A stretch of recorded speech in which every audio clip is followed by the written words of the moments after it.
Olá, bom dia, estudantes. Sejam todos bem-vindos a mais uma aula de bioestatística. Na verdade, sejam bem-vindos à última aula de bioestatística que vocês vão ter.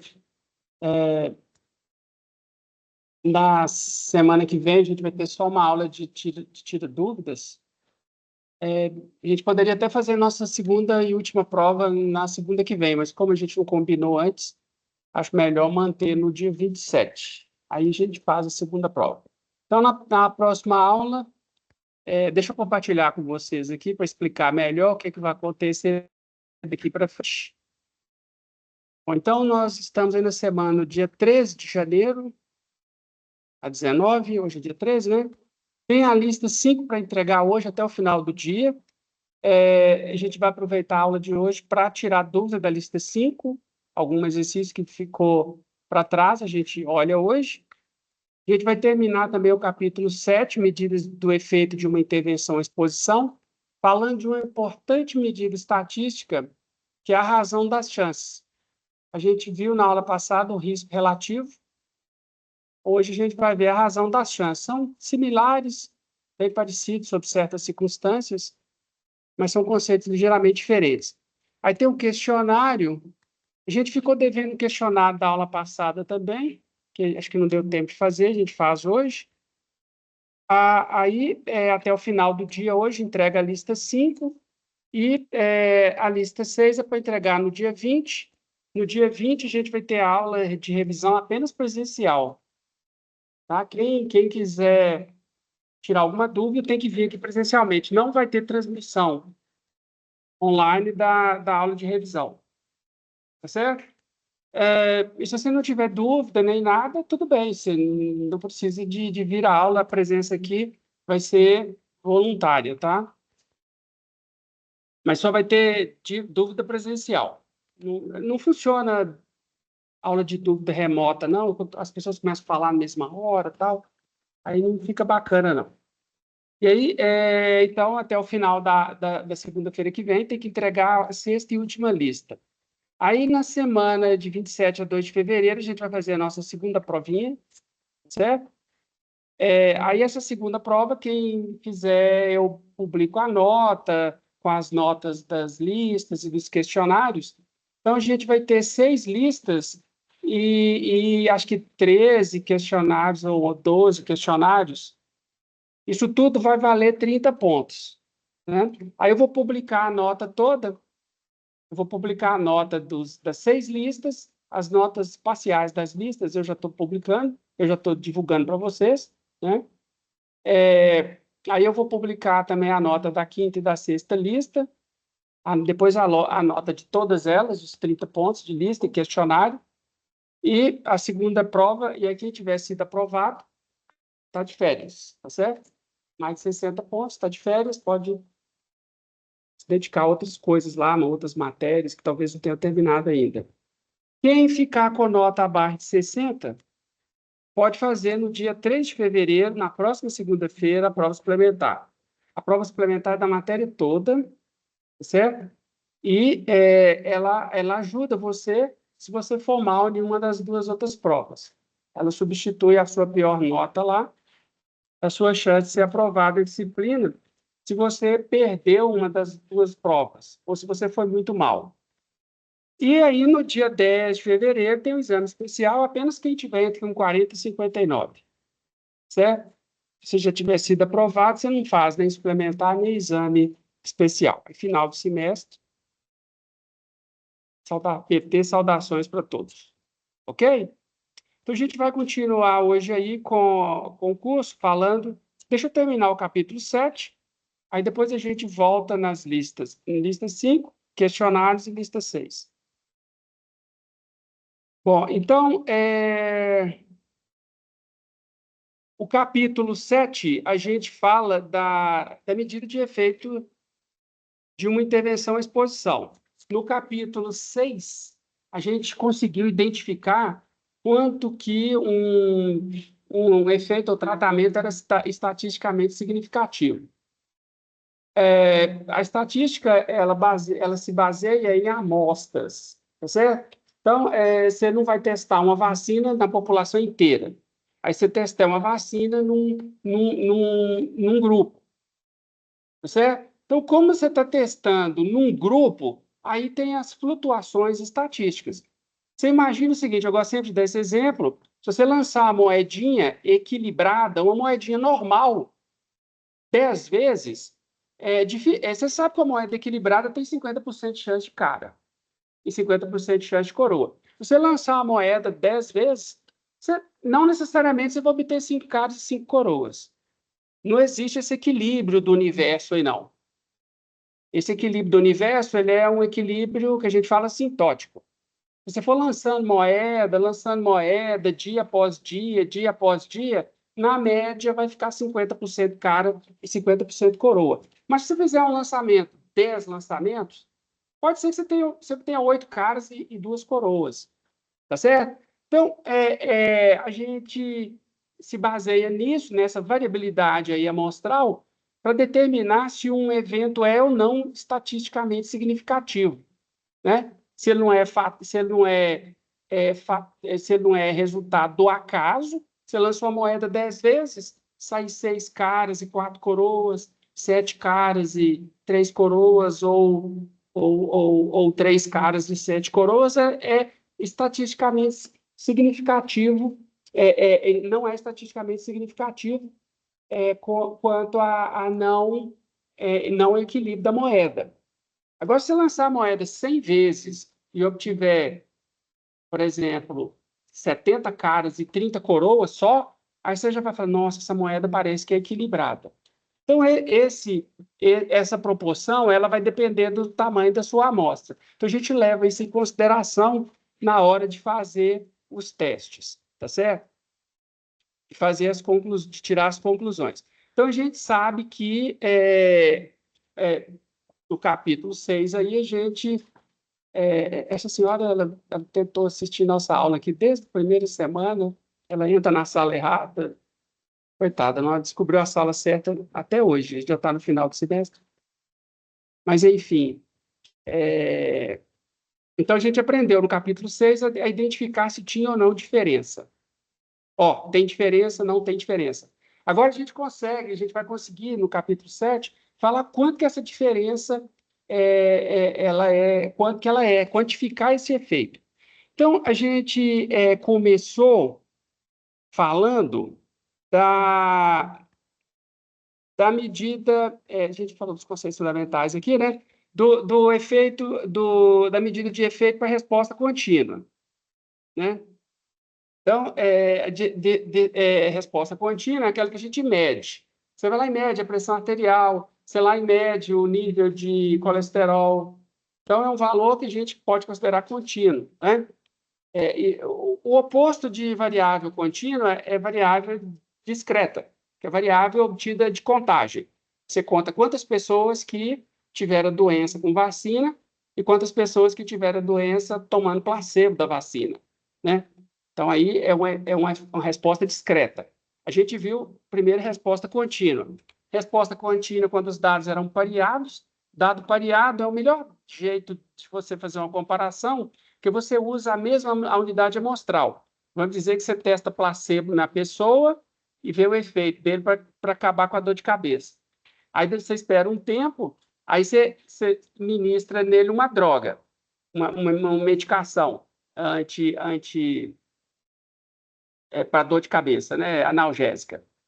Aí você verifica ali se ela identificou sim ou não da dor, né? Ou então, você ministra uma medicação contra colesterol durante um tempo, vê qual que é o colesterol da pessoa, aí depois você suspende aquela medicação, dá outra medicação com a mesma pessoa. Então, você tem o que a gente chama de resposta pareada, que você coletou os dados na mesma unidade amostral, na mesma pessoa. Então, isso aí nem sempre é possível, né? Então, a gente viu quais são as equações que a gente usa. Assim, vocês não têm que memorizar essas equações são dadas para vocês, tá? Você precisa de entender como que ela é usada e principalmente o que significa o resultado, né? Então, ali para você ver, a gente viu esse efeito, a avaliação da redução de pressão intraocular para as pessoas que têm pressão alta, né, glaucoma. é uma doença degenerativa, você perde a visão se você não controlar.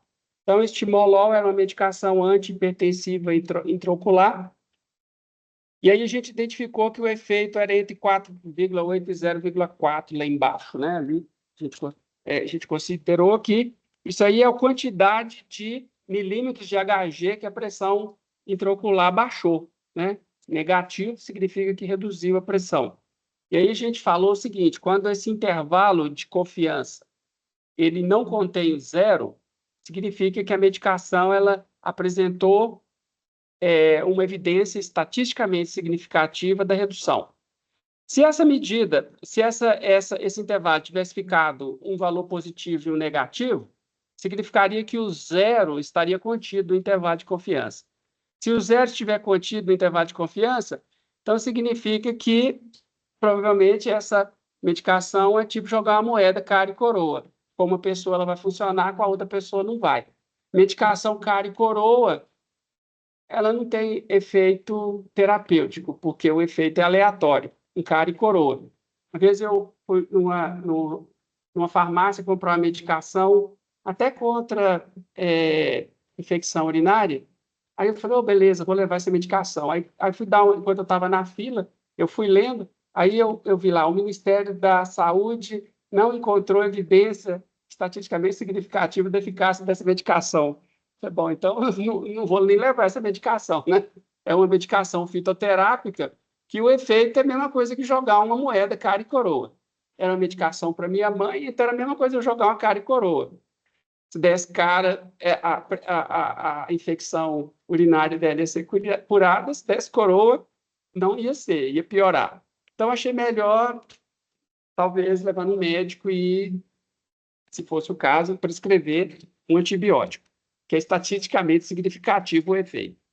Tá? Bastante significativo, por sinal. Tá certo? Então, o zero estava contido ali, a medicação não tem efeito. Muito fitoterápico, muita medicação aquele tipo, aquela linha da medicina, homeopatia, também não tem efeito estatisticamente significativo. Agora, tem aquelas situações que a gente viu que a amostra é independente, você não consegue testar na mesma unidade amostral, por vários motivos, né? Então, aí você já tem um cálculo que é feito ligeiramente diferente.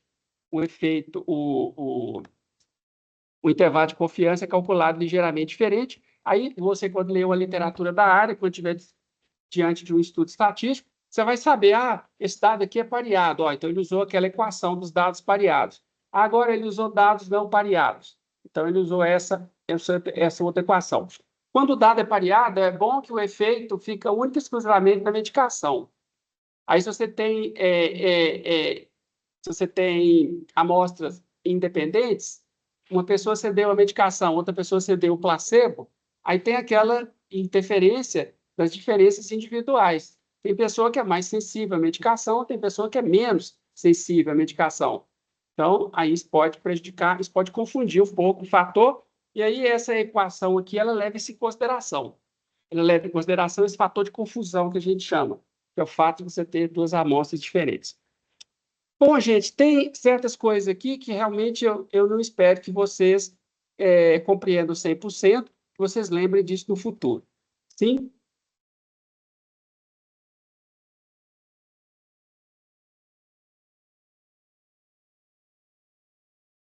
Pois é, o estudo duplo cego ele está na categoria dos estudos caso-controle. Análise clínicos, né? Análise duplo cego são ensaios clínicos. O ensaio clínico, ele é assim, a gente fala que ele é o padrão ouro dos testes.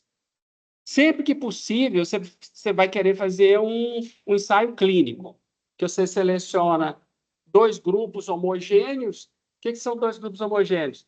Tem a mesma quantidade de homem e mulher, tem mais ou menos a mesma faixa etária, tem mais ou menos o mesmo nível de renda, e todos eles têm um nível por exemplo, mesmo nível de água tratada, esgoto, saneamento básico, acesso a saneamento básico. Então, você cria dois grupos meio homogêneos e num você faz um tratamento, no outro você faz o outro tratamento e acompanha isso ao longo do tempo. Quando você pode fazer pareada, é melhor ainda. Você pega o mesmo grupo e fala, vamos testar placebo nessa pessoa aqui por uma semana e ver qual que é o efeito.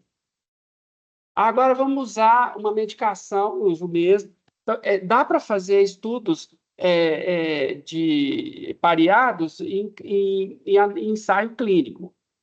Às vezes dá para fazer, né? Mas tem hora que não dá. Né? Você está, vou monitorando a pessoa ali ao longo de vários anos. Aqui tem os fumantes, são pessoas homogêneas, mas que fumam. Aqui tem os que não fumam. Aí não dá para você, a pessoa, ser fumante e não fumante ao mesmo tempo. Então, tem certos ensaios clínicos que têm que ser necessariamente independentes. No caso da vacina, é um também. Não dá para você parear. Você aplica placebo e vê a contaminação. Aí você aplica a vacina e vê a contaminação. Não dá, porque muitas doenças são imunes, elas geram imunidade. Você só pega ela uma vez. Então, você tem que fazer um estudo que vai seguindo em paralelo e a amostra tem que ser independente. Sempre que possível, a gente usa ensaio clínico duplo cego e com a amostra dependente. Não é possível, aí você faz a amostra independente, duplo cego. O que é o duplo cego? A pessoa não sabe se tomou o tratamento A ou o tratamento B, que pode ser um placebo e uma proposta de vacina, e a pessoa também que está fazendo o teste não sabe, para não ter um efeito. Olha, eu vou aplicar uma vacina em você aqui. Aí ele já deu mole que aplicou foi a vacina no placebo. Então, quem está ministrando as doses, ele também não sabe se é placebo ou se é a medicação ativa para não gerar nenhum tipo de viés, tá certo? Então, sempre que possível, a análise ensaio clínico duplo cego. Esse é a rainha é o rei dos experimentos, certo? É o melhor de todos, assim, é o que é mais conclusivo, tá ok? Mas às vezes não é possível fazer isso. Então, por isso que a gente falou aqui das outras possibilidades. E aí, a gente comparou aqui o efeito de uma medicação para essa tianeptina, antidepressiva, e aí a gente viu que, aqui no caso, as amostras eram independentes. Um grupo tomou a tianeptina, outro grupo não. Aí, aqui a gente chegou a discutir a questão do efeito da ética no tratamento, né? Você aplica a tianeptina na pessoa, melhorou, aí você suspende a droga, deixa ele em sofrimento de novo para quantificar o efeito. Então, não se faz dessa forma, né? Se faz em grupos independentes. E aí, eu acho que eu fiquei devendo para vocês a conclusão aqui de resposta dicotômica, né? Frequentemente ensaios clínicos aleatorizados, caso e controle, né? E estudo de coorte. Estudo de coorte é que você vai acompanhando ao longo do tempo sem fazer intervenção. Caso controle, você separa em dois grupos com caso controle e tem que identificar o que diferencia caso de controle. Esse pessoal aqui é totalmente sedentário. Então, eles tiveram doenças cardiovasculares. Esse pessoal aqui que fazia exercício físico não teve doença cardiovascular. Tá certo? Aí é o estudo caso-controle. Vocês entenderam a diferença do clínico e do coorte, né? O clínico você interfere, coorte você só observa. Caso-controle, você já viu o efeito, você já viu o caso, né? O evento de interesse, aí você tenta identificar qual que estava presente, quem tinha o efeito observado. Bom, e aí eu dei para vocês aqui uma formulinha de bolo, né? Que é assim, a forma de você colocar os dados para você fazer o cálculo do efeito que a gente chamou aí de risco relativo, né? Forma padrão aqui, risco relativo. Então, a gente chegou a ver esse caso aqui, né? de estudo protetor do efeito da aspirina, ingerido em dias alternados, na mortalidade devido a doenças cardiovasculares. Então, você pegou 11 mil pessoas e deu aspirina, 11 mil pessoas deu placebo. Observou 139 infartos no grupo da aspirina e mais, né, 239 no grupo placebo. Então, você calcula a proporção de infartos no grupo que tomou aspirina, deu 1,3%, e a proporção de infartos no grupo que tomou placebo, 2%. Então, você viu aí que quem tomou, olha, para você ver, o risco relativo, quem tomou aspirina, ficou 59% de chance reduzida, né, de ter um infarto. Reduziu pela metade aí, praticamente, né? Mais que a metade, 239 para 139. Então, seria 120, né, a metade, mas foi mais que a metade. Então, 59 aqui é o quanto que reduz quem toma aspirina, o risco de ter infarto. Reduz 60%. Agora, o inverso do risco relativo, ele te dá o risco de quem tomou placebo. Subiu 70%. Né? Sobe 70% quem toma placebo, o risco, né? É 1,7 vezes, melhor dizendo. Né? Ele é 170% do risco de quem toma aspirina. E 59, aproximadamente 60% do risco de quem toma aspirina com relação a quem não toma. E aí a razão das chances. A razão das chances é o que eu fiquei devendo hoje. Em estudo de caso controle, não é possível calcular o risco relativo, porque você não tem a proporção aqui, ó. Né? Aqui, olha, você fez um estudo de coorte, né? Não, na verdade, foi um estudo clínico, aleatorizado. E aí você observou a proporção. Como esse grupo aqui, o grupo que tirou lá da população, essa proporção aqui deve ser aproximadamente a proporção de infartos na população geral, que toma aspirina e que não toma aspirina.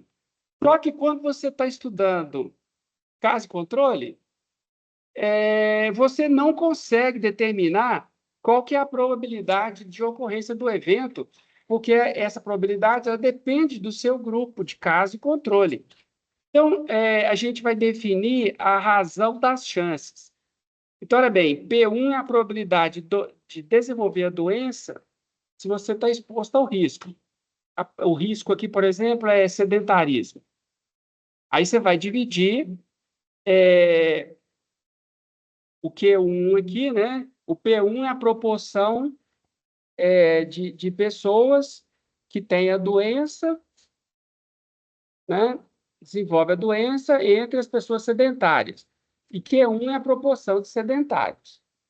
Então, é um jeito de você levar em conta o tamanho do seu grupo de caso controle. Então, você usa o P1 sobre Q1. Então, P1 é a chance, aqui, ó, desenvolver doença cardiovascular, a proporção dos que desenvolveram entre os sedentários. E aqui a proporção dos que desenvolveram entre os não sedentários, dividido pela proporção de não sedentários. Então, a gente define esse π aí, ó, que é a proporção P1, Q1 sobre P0, Q0. Certo? No caso de risco relativo, é como se o Q1 fosse igual ao Q0. Você tirou uma amostra lá da população. Certo? Então, a formulinha de bolo lá, ó, é A sobre A mais C, C sobre A mais C, B sobre B mais D, D sobre B mais D. Então, vai dar AD sobre BC, onde A, B, D, C são definidos nessa forma padrão aqui, né? O fator exposto, não exposto, exposto, sedentarismo, não exposto, faz exercício físico. Aí depois se verifica quantos entre os expostos, entre os sedentários, que desenvolveram doença cardiovascular e quem não desenvolveu. Tá certo? Então, olha bem, esse exemplo aqui, amamentação na infância e câncer de mama. Para verificar se o fato de ter sido amamentado pela mãe é um fator de proteção para câncer de mama da mulher, então olha o seguinte, o que nós estamos tentando associar? Risco para câncer de mama de uma criancinha que amamenta na mãe. Então, esse caso controle aí foi realizado. A gente obteve esses valores aqui na tabela 7.6. Então, olha bem, foi amamentado pela mãe, 353 mais 449. Não foi amamentado pela mãe, 175 mais 153. Aí, 353 tinha caso entre as que amamentaram. E os controles, 449. Certo? Então, o risco de desenvolver câncer de mama entre mulheres amamentadas pela mãe, aproximado pela razão das chances, estimada a seguir. Olha para você ver. Então, a gente seguiu AD sobre BC, né? Então, estou pegando aqui a razão, né? Aqui, ó, tá vendo? Amamentação, caso, controle. Aqui são as pessoas que tiveram a doença, né, e eram amamentadas. Essas daqui são pessoas que eram amamentadas e não desenvolveram doença. Aqui, quem não era amamentado e desenvolveu doença, quem não era amamentado e não desenvolveu doença. Então, deu 69, 0,69. Quer dizer que ser amamentada pela mãe reduz em 70% o risco de desenvolver câncer de mama na idade adulta. Certo?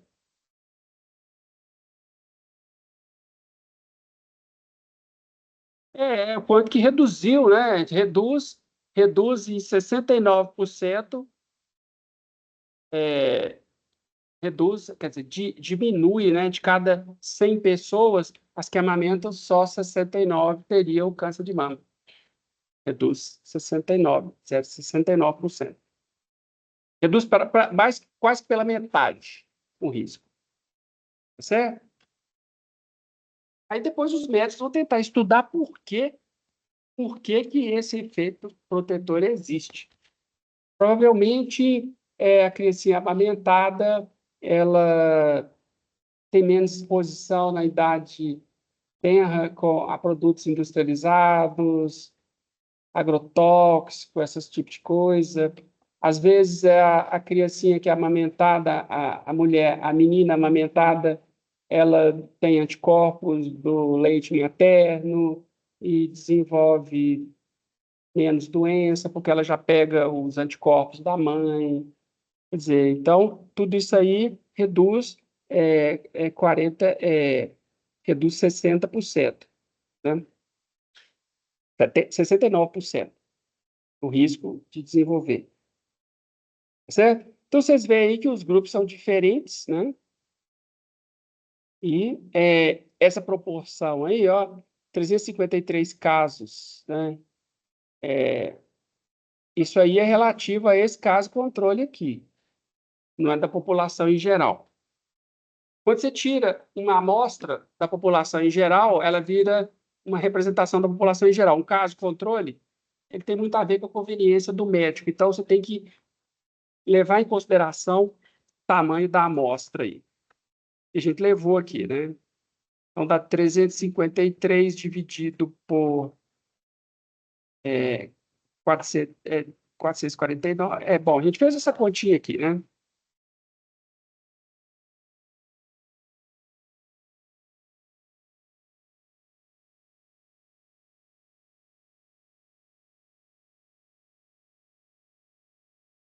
Não, assim, você viu que o risco, no caso controle, você vê que, olha para você ver, quer ver?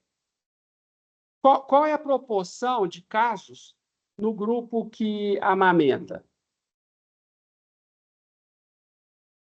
No grupo que amamenta, olha para você ver, você tem 353 mulheres dividido por 353 mais 449, está de acordo comigo? Então, nós obtivemos nessa amostra aí, a gente teve 44% de casos entre as meninas que foram amamentadas. Olha para você ver o que eu fiz. 353, aqui, ó, eu fiz essa conta aqui, ó. 353 foram os casos dividido por todas as meninas que foram amamentadas. 353 mais 449. Isso aqui vai dar aproximadamente 44%. 44% das meninas amamentadas tiveram câncer de mama. Nesse caso aí, nesse grupo. Agora, quem não foi amamentado? Foi 175 meninas que apresentaram a doença, entre 175 mais 153. Isso aqui vai dar aproximadamente bem maior. Olha lá, ó, 175 dividido por 175 mais 153. Isso aqui vai dar 53%.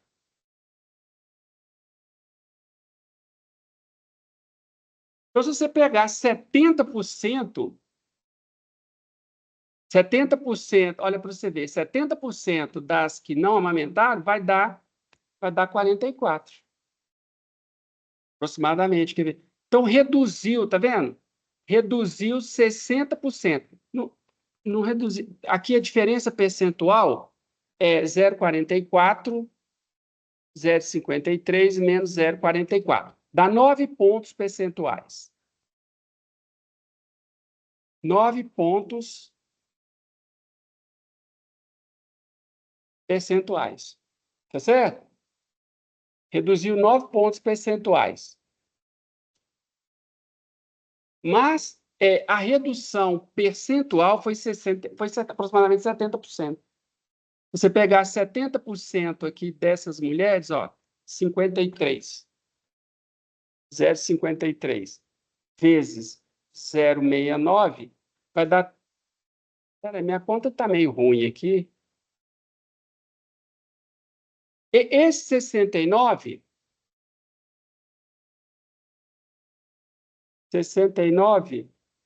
peraí, está engraçado esse negócio, não está? Olha para você ver aqui o que é a razão das chances. Olha lá, ó, nós fizemos aqui a proporção. Ah, porque eu esqueci de... aqui eu tenho que ver o seguinte. Eu esqueci de dividir por tudo, né?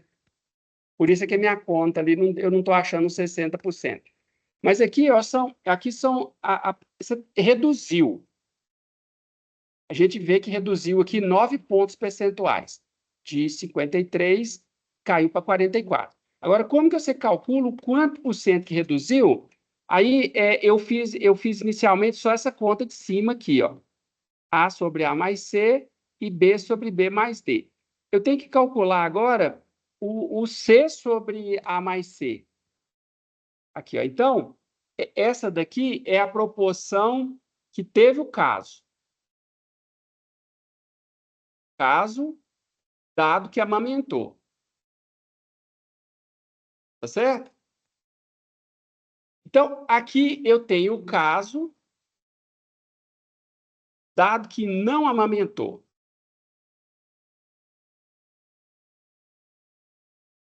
Tá certo? Eu tenho, para achar os 69%, o que eu tenho que fazer? Eu tenho que ver qual que é quanto que o caso ele é diferente do controle. Aqui, ó. Então, caso dado que amamenta, 44. E qual que é o não caso dado que amamenta? Vai dar 0,44 sobre 0,60. Esse negócio aqui não está baixando, porcaria. Então, olha bem, vai ser não caso dado que amamentou. Aqui, ó, vai ser o 449 dividido por 353 mais 449. Isso aqui vai dar, quando você fizer a conta, vai dar 66%. Então, olha bem, qual que é o risco relativo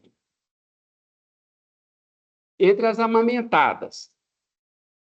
É 44 com a doença e 66 que não tem a doença. Então, isso aqui dá o risco relativo entre as que amamentaram. 0,44 dividido por 0,66. Então, olha aqui, ó. 67% tem apresentar a doença. 67, olha para você ver, 44, 67% a mais de casos. Tá certo? Porque eu obtive 353 casos e 449 controles. Então, foi 67% dos controles. Esse que eu estou vendo aí. E agora eu vou fazer um denominador. O denominador que é o 0,53 dos casos entre as não amamentadas aqui, ó. As que não foram amamentadas pela mãe. 0,53 dividido, quando eu fizer a conta aqui, vai dar 0,47. Porque se você soma o numerador com o denominador, dá 1. Então, aqui foram os casos em relação aos não casos entre as amamentadas. Aqui foram os casos em relação aos não casos entre as que não amamentaram. Vocês já viram aí que ficou bem maior? 53 sobre 47. Aqui, ó, deu 1,13 aproximadamente. Vocês estão vendo? É 13% a mais de casos entre quem não é amamentado em relação ao controle. Aqui não apresentou doença. Controle não teve doença. Então, aí, quando eu divido 0,67 por 1,13, aí vai dar aquele valor lá. 0,67 por 1,13. Aí dá exatamente... Epa! Estranho. Está dando 0,59. Será que eu fiz alguma coisa errada?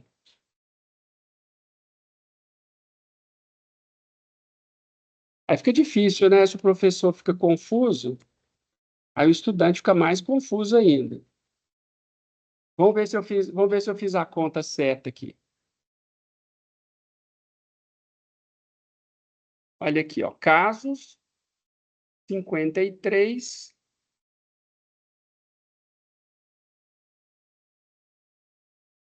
casos aqui, ó, vamos ver o que eu tenho que fazer. Estou tentando fazer essa conta aqui, ó. A sobre A mais C, 350 e 3. Essa daqui foram as meninas que tiveram casos, que foram amamentadas. Caso não amamentado foi 175. Epa, peraí. Casos não casos amamentados foi 449. Pô, tá certa a minha conta. Teria que ter dado certo. Porque, na verdade, o que eu fiz ali, ó... Deixa eu fazer a conta aqui. Vamos ver o que foi que eu errei. Às vezes, meus arredondamentos atrapalharam. E aqui, ó, eu peguei os casos. Foi 453... Não, 353 dividido por 449. Isso tudo aí é 175 dividido por 153. É porque aqui, ó, isso aqui é dividido pela mesma coisa ali, ó, né? É 353 mais 449. Isso aqui é 353 mais 449. Então, isso aqui vai cortar com esse. Aqui embaixo vai ser a mesma coisa. Então, pode ter sido meus arredondamentos aí que atrapalharam. 353 dividido por 449 Dá 78. 78,6 aqui. 786. Dividido por 175, dividido por 153. Vai dar 0,94. 948. Então, aí vai dar, quando eu fizer essa conta, 0,786 dividido por 0,948. Deu 82.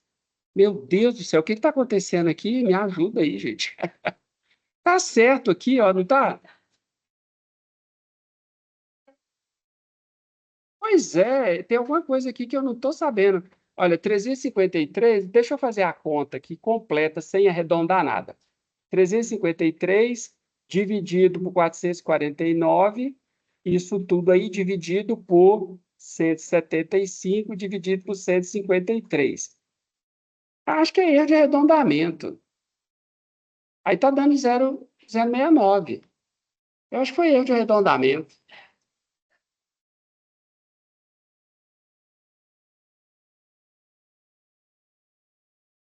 Pois é, o que significa esse 69% aí, 0,69? Significa o quanto que reduz o seu risco de adquirir a doença se você é amamentado pela sua mãe, tá certo? O quanto que reduz o seu risco, 60, quase 70%.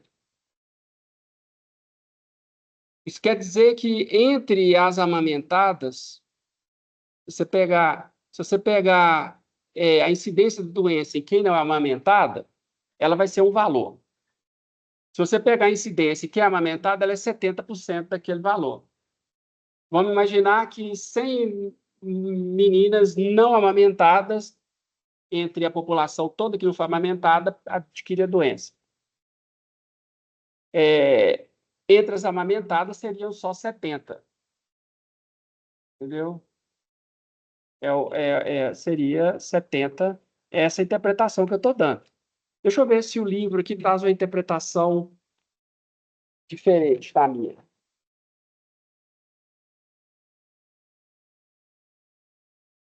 Aqui, ó, o livro diz 0,69 vezes a chance entre as amamentadas. Então, quando a chance é menor que 1, quando a razão da chance é menor que 1, quer dizer que reduziu. É 69 vezes. Então, olha, se você pegar 100 meninas, entre as amamentadas, você vai ter 0,69 vezes das que não foram amamentadas.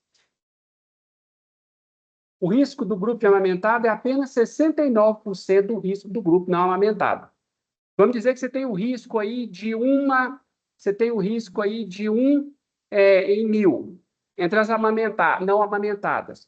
Aí vai ser menos que, vamos dizer que seja 100 em 10.000 entre as não amamentadas. Entre as amamentadas vai ser só 69 em 10.000, em vez de 100. Reduz de 100 para 69.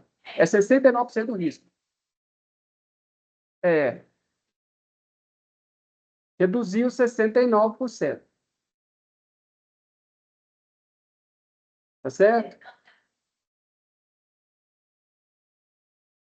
Não, porque é risco relativo.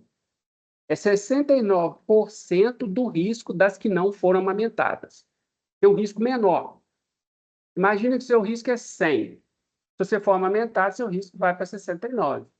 Ele reduz seu risco. Menos gente, né? Se você pegar entre as não amamentadas, da população vai aparecer 100, digamos, casos. Entre as amamentadas vai aparecer só 69. Reduz de 100 para 69. 69 do risco, 69% do risco das não amamentadas. Qualquer que seja o risco das amamentadas. 100 em 10.000. Aí vai ser 69% disso. 69% de 100 é 69. Porque 69 de 100 vai dar 69 entre as amamentadas. Qualquer que seja a população lá, 10.000. Uma dá 100 e outra dá 69. Então, reduz ali 69% o risco de contrair a doença. Então, caiu 31%, né? Caiu 31%, mas a gente fala o risco relativo. É o risco de adquirir a doença em relação às que não são amamentadas. Se você for amamentado, seu risco reduz 69%. Então, quando você obtiver um risco relativo menor que 1, significa que aquilo é um fator de proteção para a doença. A amamentação é um fator de proteção. Se você tiver um risco relativo maior, significa que aquilo é um fator de proteção para a doença. Reduziu 69% o risco. Não é o risco que reduziu 69%. Não reduziu a 69%, reduziu 69% do risco de quem é amamentado. Não é amamentado. Tá certo? Se você tiver um risco maior, então aí se o risco for menor que zero, é um fator de proteção. A gente não dá sorte, hein? Daqui a pouco vem um caminhão de lixo, né? Aí tem esse infeliz aí que deixou esse negócio ligado. Aposto que ele está estudando lá na Fafiche, então o barulho nem está incomodando ele. Oh. Bom, 69 vezes a chance entre as amamentadas, tá? Aí, se você tivesse um risco relativo maior que 1, então significaria que aquele fator é um fator de risco. No caso aqui, a amamentação é um fator de proteção, que ela reduziu, né? Se você encontrar um risco relativo igual a 1, significa que não é nem risco nem proteção. Oh, boy. É porque é a mesma coisa, é independente. O risco relativo igual a 1. Então, é 100% do risco daquele fator presente ou ausente. Tá certo? Entendido? Então, aqui deve ter, não deu a conta certinha por causa de erro de arredondamento que eu fiz aqui, mas deu 69, sim. Quando a gente faz aquela conta ali, basicamente é essa conta aqui que eu fiz, né? Porque o denominador aqui a gente corta, né? 175 mais 153, 175 mais 153. Então, reduz 60, o risco é 69%. Então, o risco, gente, é 69% do risco de quem não é amamentado. O risco é menor que 1. Então, um fator de proteção aí é a amamentação materna. Ok? Então, acho que a gente pode partir para os exercícios. Qualquer dúvida, depois a gente pode voltar nessa questão aí.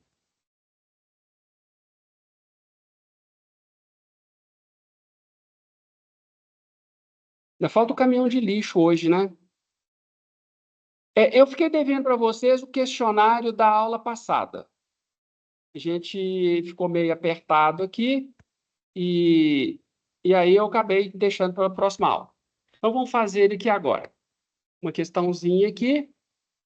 Associar as medidas do efeito de uma intervenção com os tipos de dados sob análise. Então, qual é o risco relativo? Ele é apropriado para qual tipo de estudo? O risco relativo. Bom, a gente sabe que risco relativo é para efeito de análise de dados, sim, não. Caso controle. Ocorrência e não ocorrência. Então, é medir quanto que o risco de quem tem o fator de risco proteção aumenta de adquirir a doença, o caso. São estudos de coorte, né? Dados dicotômicos de estudos que se acompanham ao longo do tempo. Você começa com o grupo sem a doença. Esse estudo aí nós fizemos risco relativo, né? Não, a razão das chances. Risco relativo e razão das chances, a interpretação é a mesma coisa, tá?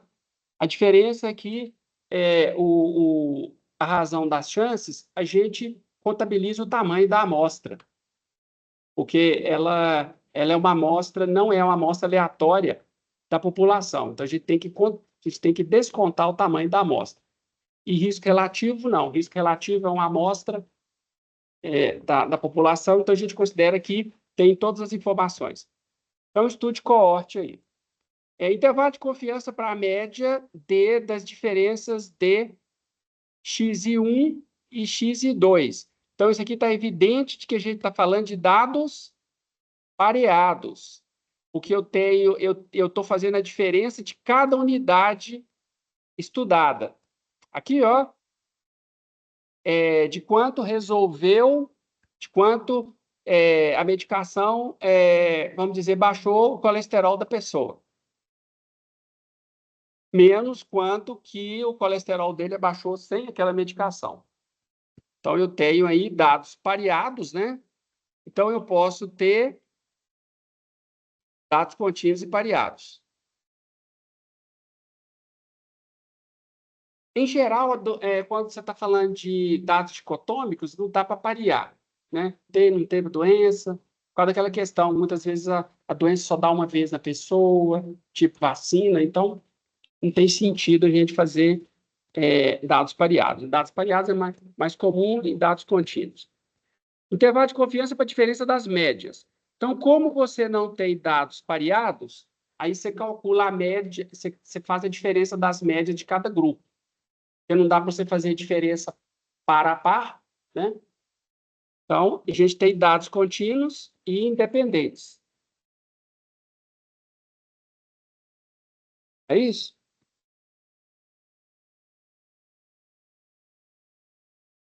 E razão das chances?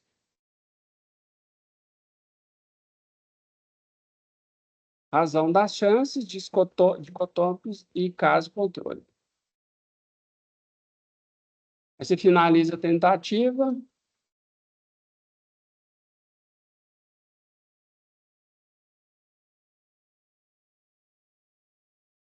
Aí ele deu ali que você acertou tudo, beleza? Vocês pegaram a ideia da coisa. Tá certo? Beleza, então aqui a gente terminou o questionário da aula passada, a gente não tinha feito antes. A gente vai fazer agora o questionário da aula de hoje, o último questionário. A partir da semana que vem já não tem questionário mais. Efeitos, medida de efeito de uma intervenção, exposição. É aqui? Questionário aqui.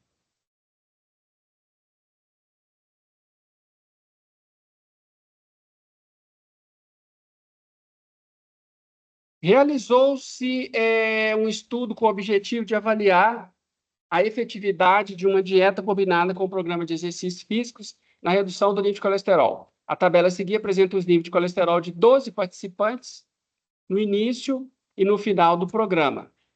Responder as questões a seguir. Então, aqui, olha, eu tenho o colesterol no início, e aí, isso aqui é antes do tratamento, e depois do tratamento. Eu tenho aqui as diferenças, sempre que a diferença for negativa, o colesterol reduziu. Não, né? O colesterol piorou.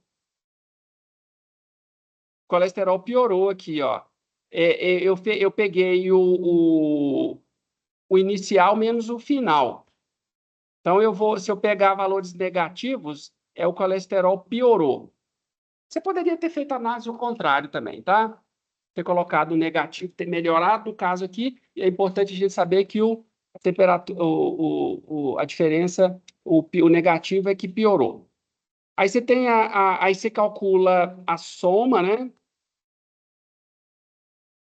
Você tem todas as diferenças. Aí, se você calcular a diferença média, aqui eu vou pegar aqui, então, 242, né? E vou dividir, né? 242 por 12. Então, eu vou ter ali a diferença. Eu vou ter aqui a diferença média. Em média, reduziu 20 pontos do colesterol. Acho que é miligramas, né? Microgramas por decilitro de sangue. 20 microgramas que baixou por decilitro. Eu acho que é isso. Aí o desvio A gente vai calcular o desvio pela a diferença, né?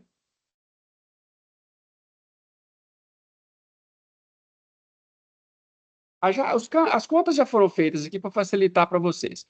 Então, pegou os desvios quadráticos, aqui os desvios quadráticos em relação à média, dividido pelo tamanho da amostra menos 1, vai dar Então, aqui eu tenho a média, redução média.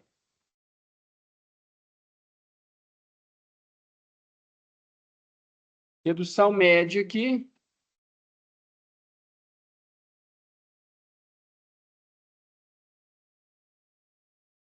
Espera aí que eu vou fazer de novo. Redução média.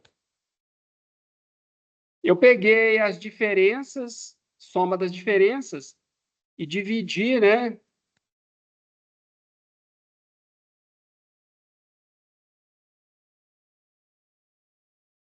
Aqui, ó, vai ser 242 dividido por 12, que é a soma, né? É a soma dividido pelo número de itens. E aí eu vou pegar o desvio médio, desvio padrão. Então, o desvio padrão, ele é o quê? Ele é o quadrado do desvio, 5.885,7, dividido por 11 aqui.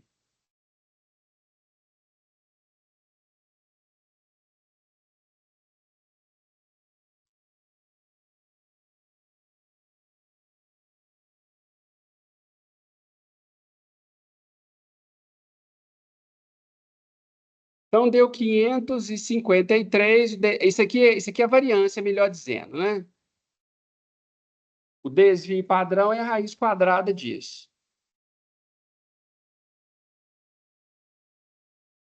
Variância, desvio padrão. É a raiz de 535,0636.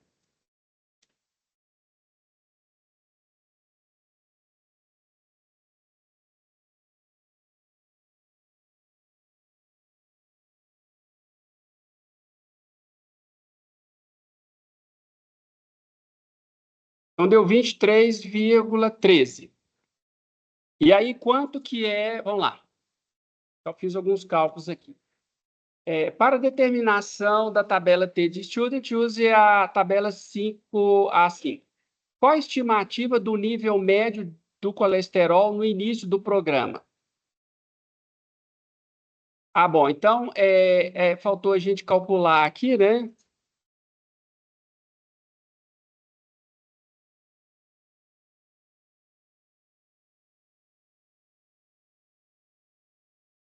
Média início, média final. Então, a média final, a média no início vai ser 2.931 dividido por 2.931 dividido por 12, isso aqui vai ser igual a... que é a média no início. Calculei aqui para você. A média no final, 2.689 dividido por 12.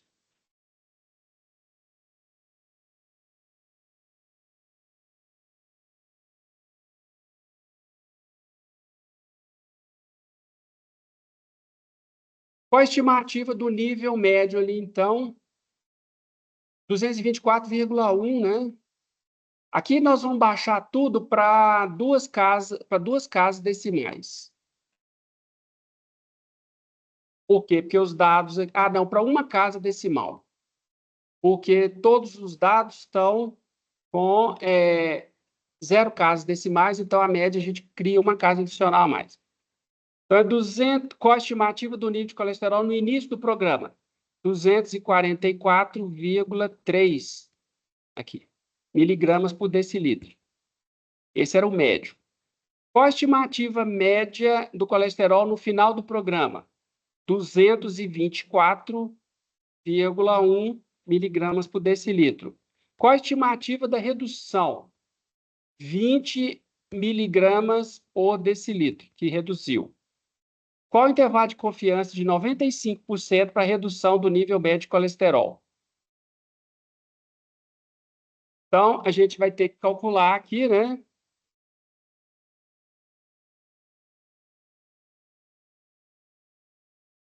Como que a gente calcula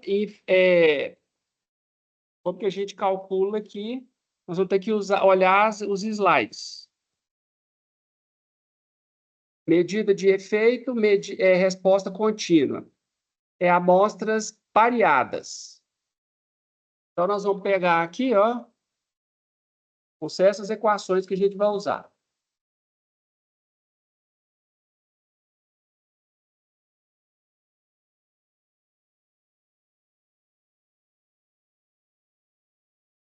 Então, nós vamos calcular o intervalo de confiança aqui, ó. D barra menos T com N menos 1 grau de liberdade alfa, o desvio padrão sobre N e o D mais o T do intervalo de confiança N menos 1, o T de student N menos 1, alfa SD sobre raiz de N. Então, a gente vai ter que calcular aqui o SD agora. A gente vai ter que calcular aqui o D barra. D barra, então, eu já calculei.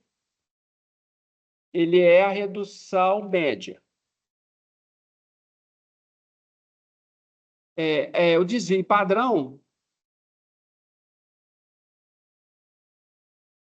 23,1. Aí, pessoal, ele pediu para calcular aqui o intervalo de 95% de confiança. Então, o intervalo de 95% de confiança, nós vamos usar o T com N menos 1 igual a 11. O T alfa, ele vai deixar uma área aqui, ó. Ele vai deixar uma área aqui alfa. A gente quer que seja 0,25%. Que aqui eu vou ter o menos T alfa, N menos 1,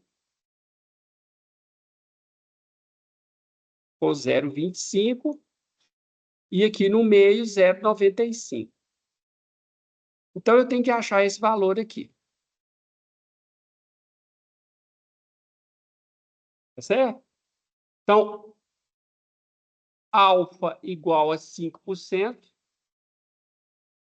Na verdade, aqui é alfa sobre 2, né? Deixa eu só ver como é que está escrito aqui. É alfa sobre 2 aqui, ó. E aqui a gente deixa alfa sobre 2. Alfa é 0,025, 0,05 e o N menos 1 é igual a 11. Então, eu estou procurando o T005 com N menos, com 11 graus de liberdade. Aí eu vou procurar aí na tabelinha. Eu vou procurar na tabela A5 aqui. Na tabela A5, olha, eu tenho a probabilidade do x estar entre menos 1, entre menos x e mais x. Aí eu vou procurar que essa área aí é 5% aqui, ó. Né? Se eu somar essas duas aqui, ó. Epa!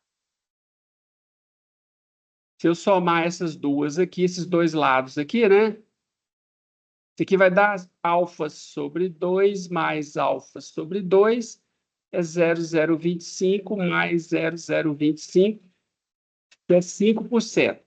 Então, vou procurar 5% e 11 graus de liberdade. Então, vou procurar o valor. Ó, chegou o caminhão de lixo. 5%, 2,21 aqui. 2,201. 2,201. Então, olha bem, para calcular o intervalo de confiança, então, eu vou pegar o D médio, né, que é 20, pontuar o caminhão de lixo. 20,2 mais ou menos 2,21 vezes o desvio padrão, dividido por raiz de 11 aqui. 20,2 mais 2,201 vezes, né? Aqui vai dar 23,1 dividido por raiz de 1. 23,1 dividido por raiz de 11. Hoje doeu menos, fez menos barulho. Então, isso aqui vai dar... Eu estou fazendo devagarinho a conta aqui. 6,96 aproximadamente. Que aí, pessoal, aqui vai ficar o seguinte, ó, é porque eu quero colocar aqui mais ou menos o erro.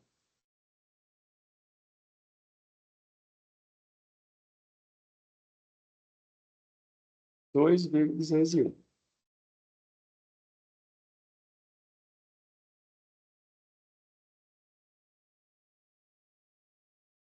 Então, vai dar um erro de 15 pontos. Ficou grande o erro, né?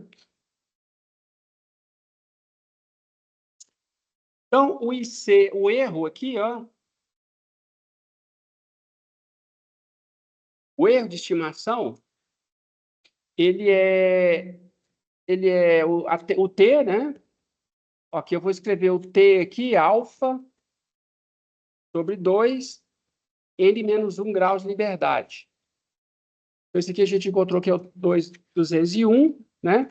E o erro, ele é igual ao quê? Ele é o T alfa, é o T vezes o desvio padrão, dividido por raiz de 11.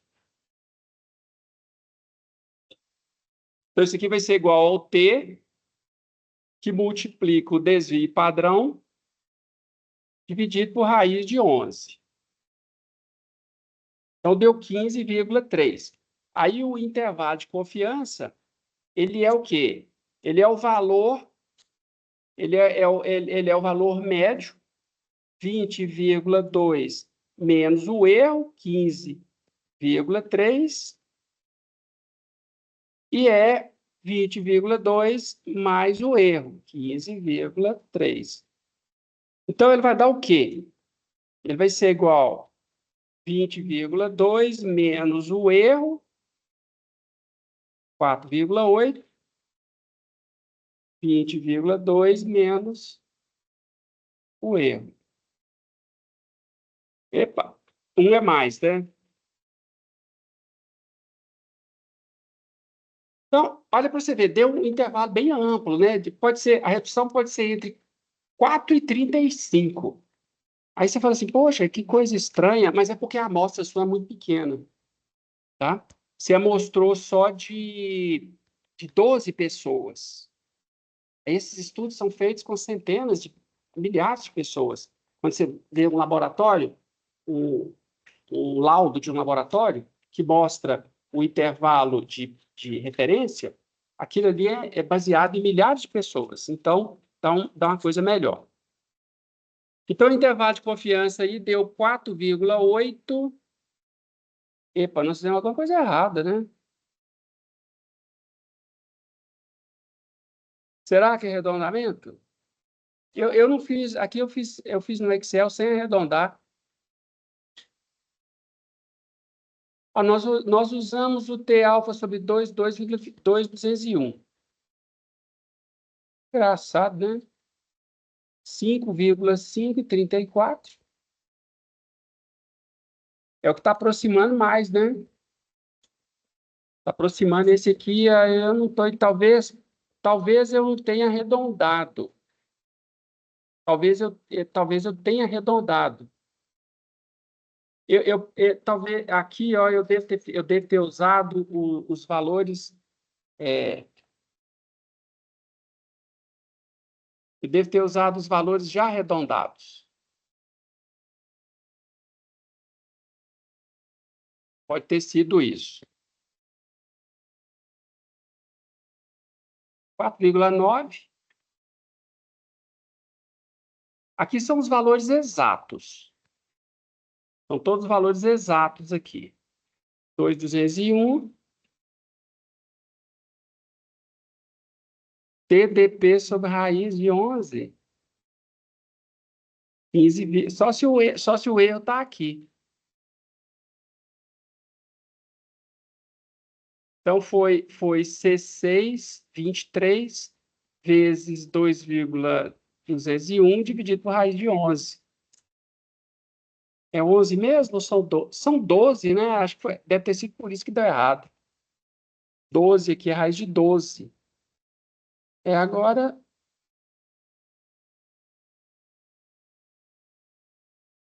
Não, N-1 é na hora só de calcular o desvio. A variância, né, que você divide por N-1. A somatória dos desvios médios ao quadrado menos 1. Então, o desvio padrão está correto aqui. Então, o problema está o problema está no cálculo do desvio aqui, né? Tá dando... O erro está dando 14,7. Então, acho que agora vai dar certo. Aqui, ó, eu vou pegar o valor exato lá, ó. A média menos o erro. Agora deu. Aqui eu vou pegar a média menos o erro. Mais o erro, né?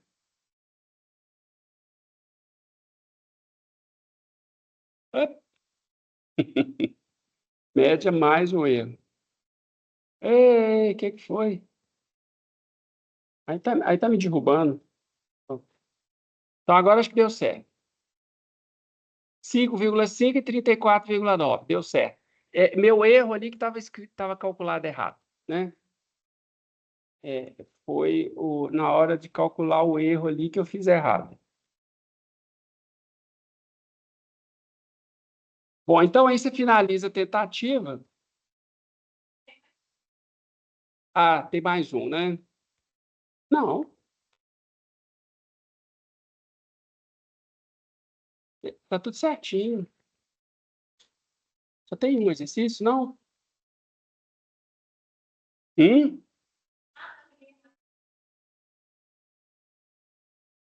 A letra E, 2,201. Pessoal, vocês podem encontrar o 2,201 na tabelinha bonitinha ali, ó, tá vendo? Ele te dá a probabilidade de você estar menor que menos 1 e menor que menos x e mais que mais x. 5% aqui, 11 graus de liberdade. Você poderia achar direto no Excel também, usando a distribuição T. Você vem cá na função estatística.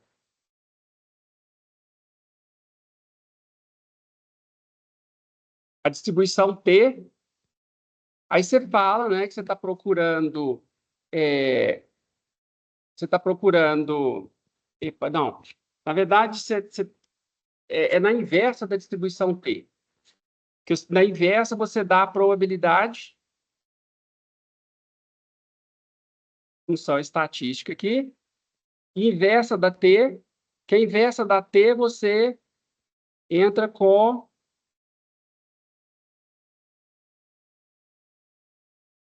Aqui, ó.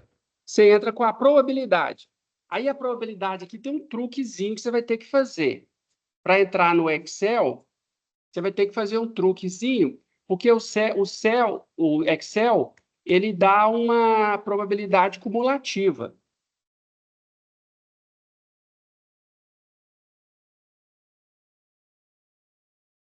Aqui você vai procurar, você está procurando esse T aqui, ó.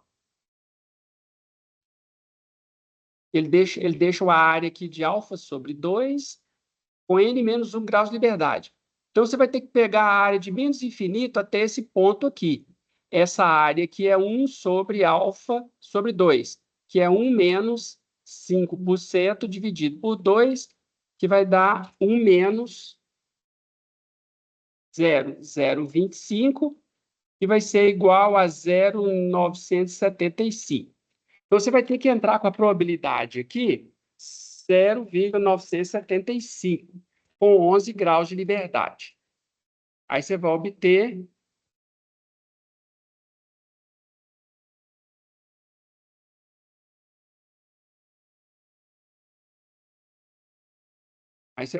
lá o 2, aqui se você reduzir as casas decimais para 3, 2,201. Ok? Bom, então o exercício de hoje é isso aí. Vamos voltar agora para o...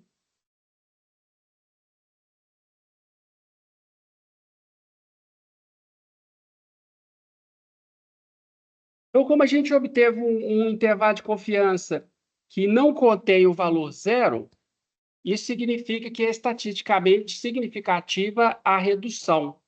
Ela é uma redução maior que zero. Exatamente quanto? É entre 5 e 35. A gente tem esse intervalo amplo por causa do tamanho da amostra, que é muito pequena. A gente fez isso baseado em 12 pessoas só. Então, vamos ver aqui o exercício 6, a lista 6. Tem a 5, vamos na 5 primeiro? Então, vamos na 5 primeiro. Qual a dúvida da 5? Então, vamos lá na lista...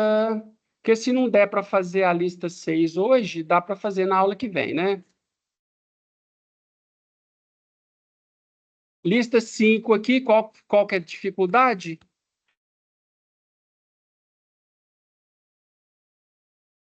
Vamos começar, então, a 3. 3 e depois a 4. A 3 está em dúvida? Alguém está com dúvida na 3? Alguém falou 3? Ou então a 3 aqui, lista 5. Transcrevemos a seguir resultados do artigo. Você quer que eu fiz esse negócio de AIDS, não? Onde são descritas as características dos primeiros 5.833 casos de AIDS em Nova York. O termo sobrevida zero é usado para indicar que o paciente morreu no primeiro mês após o diagnóstico. Completar o quadro aí. Bom, então você tem masculino e feminino, média, sobrevida, mediana e zero. Zero, sobrevida zero é quantos que morreram no primeiro mês.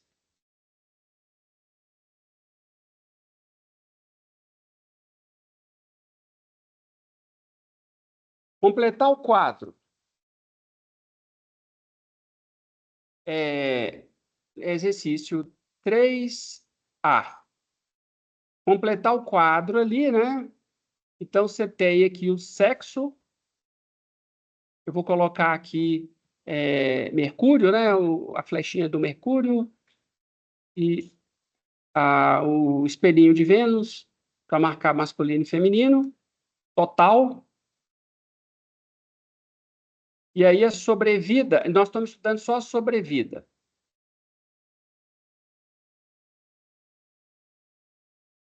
Sobrevida zero. Sim e não. Então, nós vamos contar aqui quantos... Só fazer a porcentagem, né? 10,9 de 5.281 dividido por 100 aqui. Então, isso aí vai dar 300 e...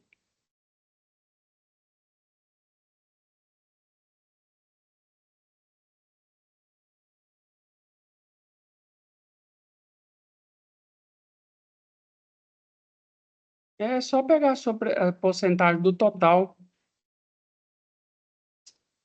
Estou complicando aqui o negócio à toa, né?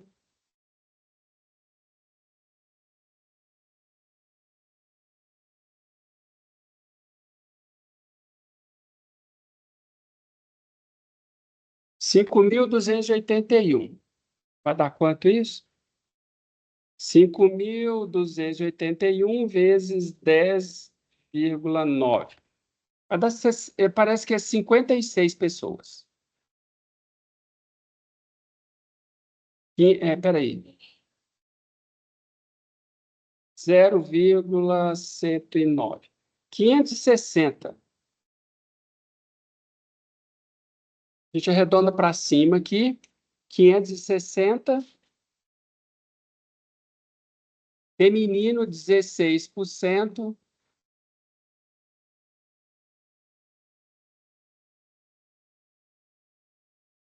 Então, vai ser 0,163 vezes 552.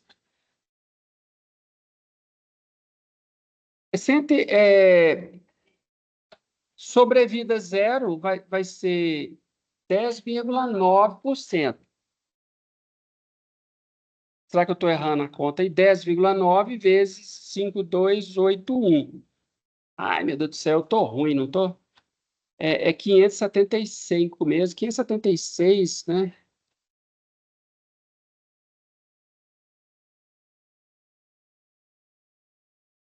Sabe o que acontece? Às vezes minha cabeça voa aqui, eu preocupo com outra coisa que eu tenho que resolver, aí eu entro no piloto automático e faço bobagem. Tem 52, aqui vai dar 90, né?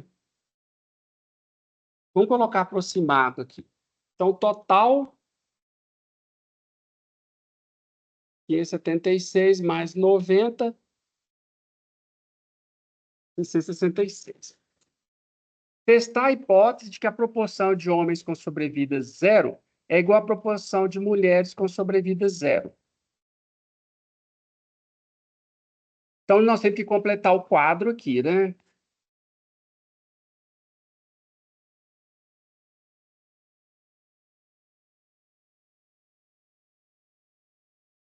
E não. Então, nós temos que fazer a continha ali, né?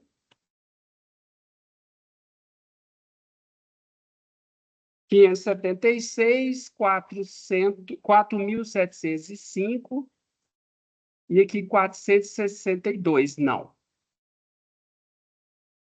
Então, vai dar um total ali que é 5.000 total, né? Epa, tô sem meu mouse aqui hoje, tá difícil. Total vai ser 5.281, 5.552. Total aqui, 5.833 pessoas. Então, nós vamos calcular a estatística aqui quadrado, que é o tamanho total da amostra, vezes AD menos BC ao quadrado, dividido por M1 vezes M2 vezes M3 vezes M4.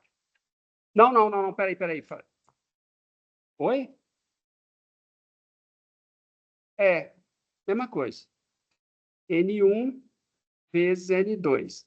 Aqui vai ser o observado menos o esperado.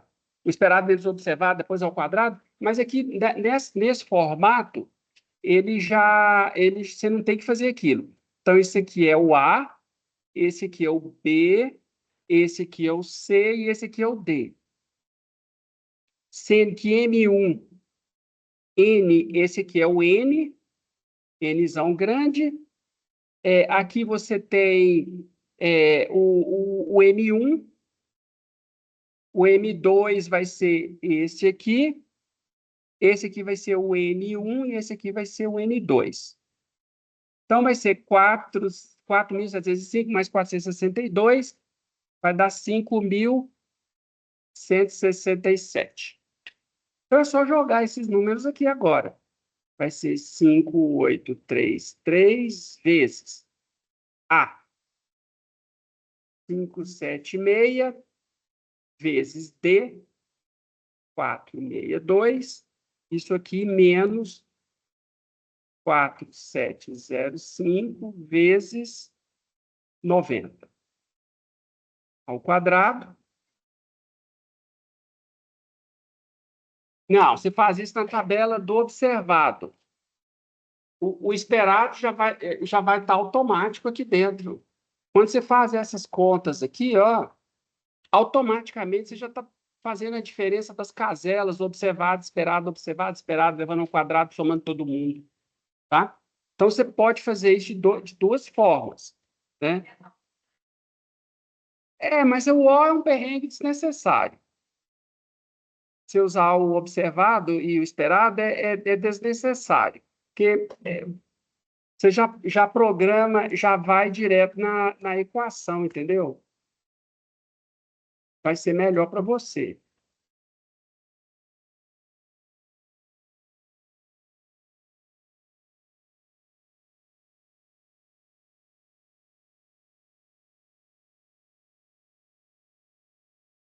Olha, a gente faz assim também, tá? Da área de exatas, quando você está fazendo as contas, você já vai direto na tabelinha padrão e já põe as contas lá. Tá vendo? O que nós estamos fazendo é isso aqui, ó. Observado vezes esperado ao quadrado dividido pelo esperado. Mas aí já dá, na prática, já dá aqui, ó. Tá? Então você já pula daqui para lá, ó. Porque calcular esses esperados é chato. Fica chato. Então você já pode usar ali direto. Aí dividido aqui, ó, por esses números aqui, ó, M1, 666 vezes M2, 5.167 vezes N1, 528 vezes N2, 552. Então, isso aqui vai dar aproximadamente 14,39. Então, essa estatística, a gente sabe que a gente vai comparar ela com o Q quadrado aqui, ó. O Q quadrado é uma distribuição que tem esse formato aqui. Aí eu tenho aqui o 14,39. Aí eu vou procurar agora o Q quadrado com 1 grau de liberdade, deixando 5% de área esquerda de si. Então, eu vou olhar na tabela A4 aqui, ó. Aí,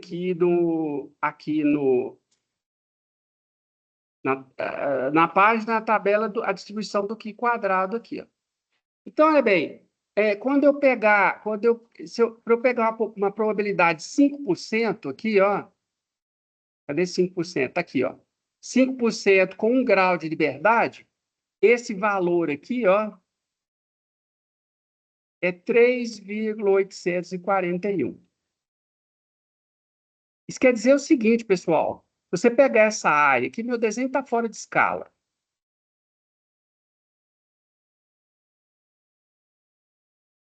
Essa área aqui dá 5% só. Ficou fora de escala. Ignora a escala. Então, isso quer dizer que se esse negócio fosse realmente não tivesse diferença, você observaria valores próximos de zero aqui, ó. Aqui seria 95% de probabilidade, ó.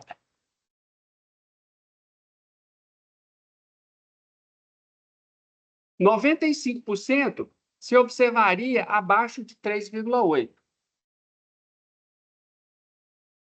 Tá certo? Só que o seu Q quadrado,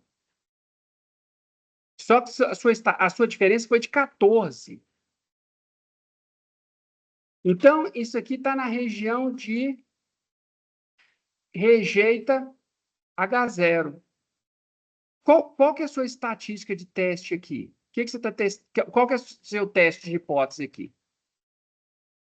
Vamos voltar lá no exercício. Aqui, ó. A hipótese nula é de que a proporção masculina, ela é igual à proporção feminina. E a hipótese alternativa é de que a proporção masculina é diferente da proporção feminina. Então, aqui você rejeita H0. Então, quando você rejeita H0, você vai concluir, né? Aqui, ó, rejeita-se H0 e conclui-se que há diferença estatisticamente significativa de proporções de sobrevida zero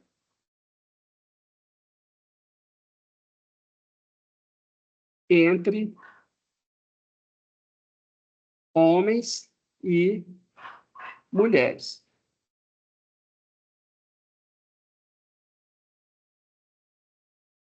Então, a doença mata diferentemente homens e mulheres. Ah, qual proporção que é maior, tal? Provavelmente a proporção masculina ela é superior, porque você tem uma proporção aqui de sobrevida zero, 576 pessoas em 4.000, 576 em 4.705. Então, aqui, ó, isso aqui vai dar 12%. Vai dar 0,12. A proporção de sobrevida zero. 12% sobreviveu menos de 2 meses. Agora, entre as mulheres, vai ser 90 em 552. Peraí, eu fiz a conta errada aqui. É 576 dividido por 5.281. É 10%, 11% aqui, aproximadamente. Parece que mata mais mulher, né? 90 dividido por 552. 16% das mulheres. Então, olha, a proporção de sobrevida zero é 11% entre os homens e 16% entre as mulheres. Então, provavelmente, a taxa de mortalidade feminina é maior. Certo?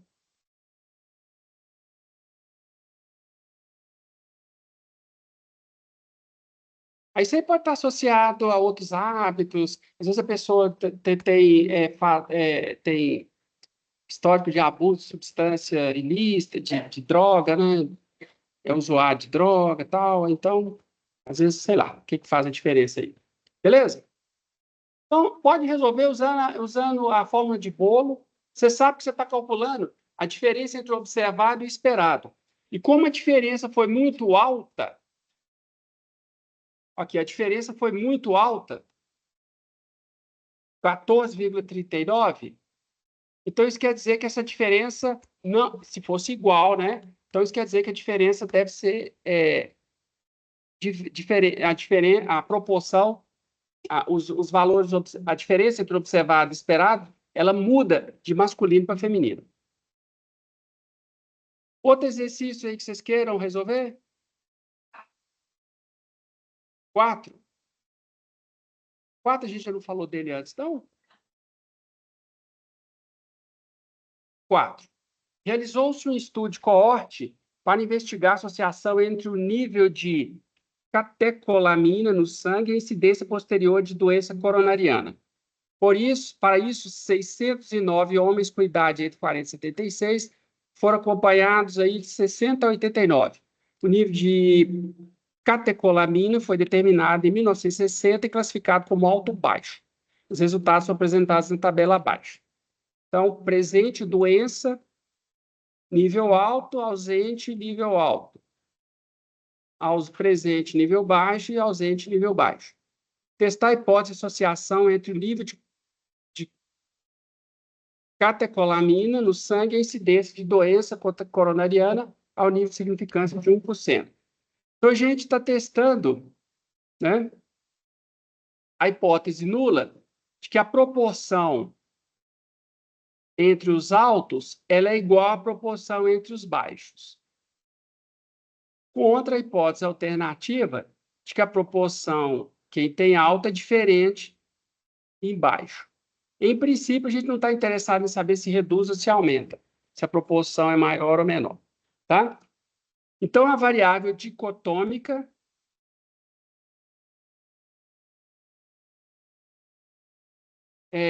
com amostra independente.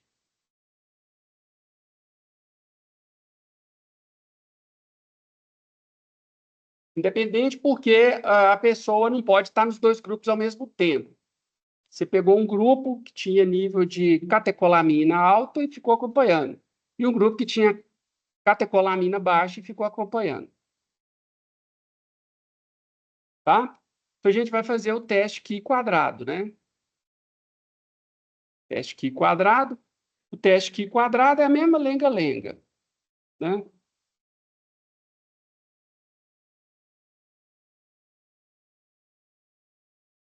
Nível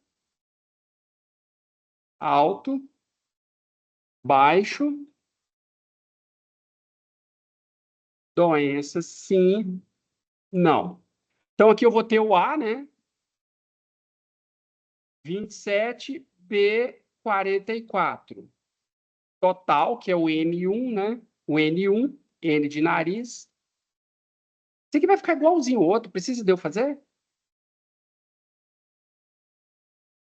Aqui é só colocar nesse formatão aqui, eu não vou fazer todos os detalhes, não. 443, N2 é igual a 487. Total aqui 609, que é o Nzão. A soma aqui vai ser o M1, que vai ser 71, e o M2, que vai ser 538. Então, é só calcular o Qi quadrado, que vai ser N vezes AD menos BC ao quadrado, dividido por M1 vezes M2 vezes N1 vezes N2. Ok? E eu vou comparar com o Qi quadrado com 1 grau de liberdade e o nível de 1%. Então, eu vou olhar na tabelinha aqui, né? Na tabela A4, Qi quadrado. Eu estou procurando aqui, ó, qual o valor que deixa 1% aqui, ó.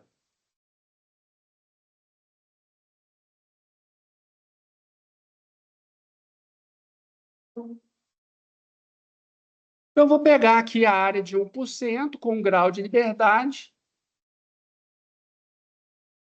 Isso aqui vai ser aproximadamente quanto? 6,635.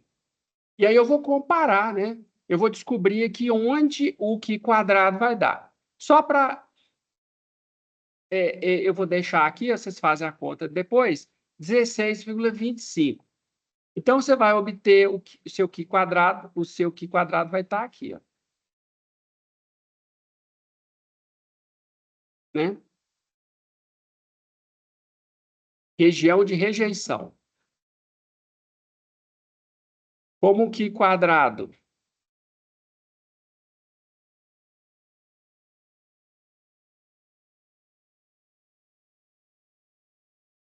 Rejeição de H0, conclui-se que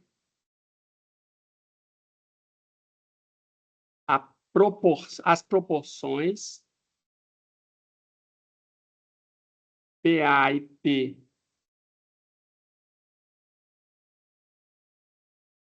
eu chamei de PA e de P o quê? P alto e P baixo?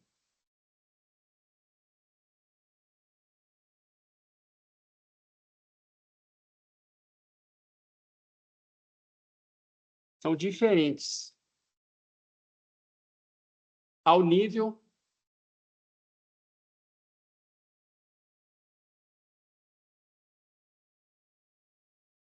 de 1%. Isso quer dizer que tem 1% de você ter tomado essa decisão erradamente. Quando você rejeita o H0, você tem 1% de chance de ter rejeitado ele erradamente. Então, a chance é muito pequena. É mais ou menos como se você lançasse uma moeda 10 vezes, uma moeda equilibrada, e desse 10 caras seguidos. Essa seria a sua chance de errar. Então, você vai falar, ó, não, tem diferença entre as duas proporções. Aí o exercício 5 a gente já fez. Esse nós já fizemos da hiperventilação. Oi? Eu só comentei? Ou então vamos fazer ele aqui rápido. Ó, tá, falta menos 3 segundos. 3 minutos. Mas eu tenho que falar dele aqui, né? Então, pessoal, vocês vão ter que fazer o seguinte aqui, ó. É indivíduo com, sem, diferença, desvio ao quadrado. Então, olha aqui, ó, primeiro indivíduo com hiperventilação, sem hiperventilação, diferença 4, desvio. Aí aqui vai ser 9 pessoas e a soma, né? A soma aqui vai ser 1.389. Essa soma aqui vai ser 1.384. A diferença aqui é 5,0 a soma. Os desvios soma zero, tá? O desvio aqui, ó, é a diferença menos a média, menos o desvio médio aqui, ó. Isso aqui vai somar zero, e aqui você vai fazer o desvio ao quadrado. Desvio ao quadrado e vai somar eles aqui. Então, isso aqui vai dar, esse valor aqui vai dar 3,44, eleva ao quadrado, ele fica 11,86. Aí você vai fazendo todos os outros, aí você vai obter aqui 128,2. Aí depois vocês confiram essas contas aí, ó. Tem que usar todo mundo. Então, você vai usar o teste TP para dados contínuos e pareados. Esse resultado, esse exemplo aqui, ele é igualzinho que a gente fez no questionário de hoje. O questionário que nós fizemos hoje foi exatamente isso aqui. Tá certo? Então, eu vou calcular o D barra. O D barra vai ser o somatório dos DIs sobre 9, né, que são 9 no total. Vai dar 5 ali, ó, 5,0 sobre 9. O desvio, o desvio padrão vai ser 128,2, que é esse valor aqui, ó. A soma dos desvios ao quadrado, 128,2 dividido por 9 menos 1. Isso aqui vai dar aproximadamente 4,0. Então, o TP vai ser igual ao D barra dividido pelo SD sobre raiz de N. Então, vai ser 0,56, isso aqui vai dar 0,56, dividido por 4,0 raiz de 9. Vai dar 0,42. Aí você vai comparar nível de 5% com N menos 1 igual a 8. Então, esse valor aqui, se vocês olharem na tabela, vai ser 2,306. Então, olha bem o que você tem aqui, ó.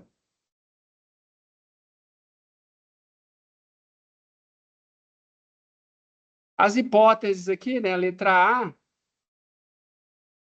As hipóteses é que a média com ela é igual à média.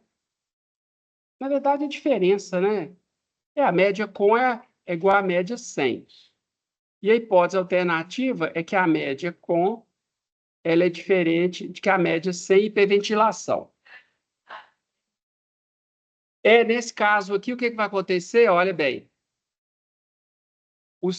a sua região de rejeição, que deixa 5%, ela é 2.306 aqui.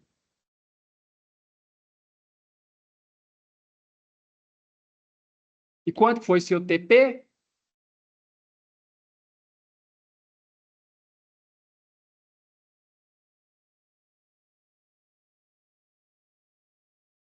Não se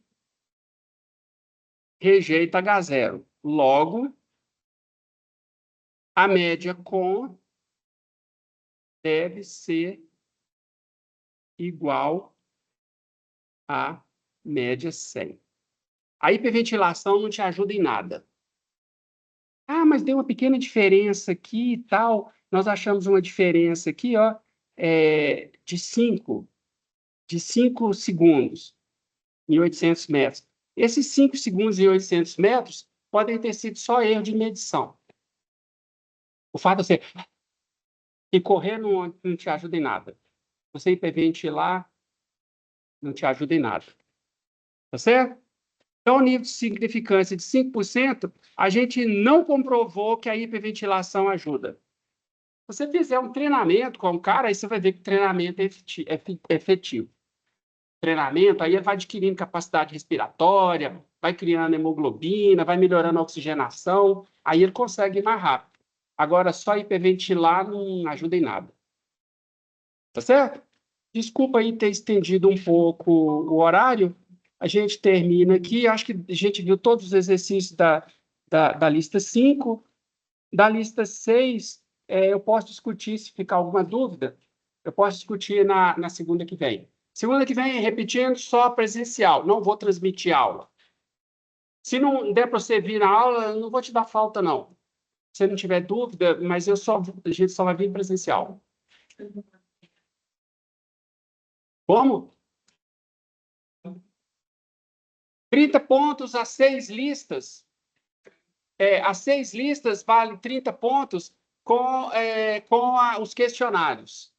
Então, 1/7 da nota vai para cada uma das listas e 1/7 da nota vai para todos os questionários. Tomando tudo, vai dar 30 pontos. Não, eu coloquei 10 assim, só de referência. Mas somando todas elas, vai dar 30 pontos. Como? Se você tirar 10 em todas as listas e você fizer todos os questionários, você vai ficar com 30 pontos no final.